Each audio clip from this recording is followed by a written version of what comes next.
Bungkus Prof ya. 3 bulan harus dikejar menuju Asian Games nih. Apa fokusnya perlu di mana nih Bungkus? Apa yang perlu dikejar agar prestasi atlet Indonesia terus bertahan di Asian Games? Iya, jadi kalau kita mau mengejar 31 emas seperti di Asian Games kemarin, memang bukan hal yang realistis ya, karena waktu itu 14 emas dari pencak silat. Dan sekarang sudah pasti kita kehilangan 17 emas, 14 pencak silat, 2 para layang, 1 jet ski, sudah pasti hilang. Tinggal 14 emas peluang bagi kita.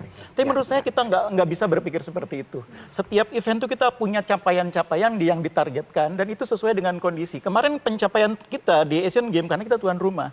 Ketika kita tidak menjadi tuan rumah, tantangannya itu akan berbeda. Makanya yang paling penting sekarang adalah kita selalu perlu menekankan kepada publik pemahaman bahwa SEA Games itu ada batu loncatan menuju Asian Games. Asian Games batu loncatan menuju Olimpiade.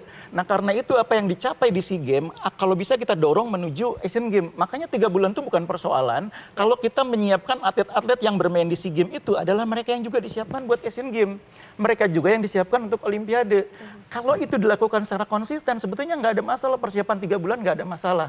Jadi memang kita harus tahu bahwa target kita di Asian Games itu tidak boleh hanya menggunakan ukuran Asian Games sebelumnya. Juga tidak boleh menggunakan ukuran SEA Games. Jadi targetnya itu harus ditetapkan secara realistis supaya atlet dalam tanda petik tidak terbebani.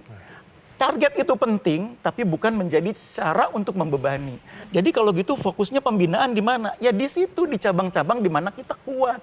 Nah ini butuh pemetaan, salah satu instrumennya sebetulnya DBON.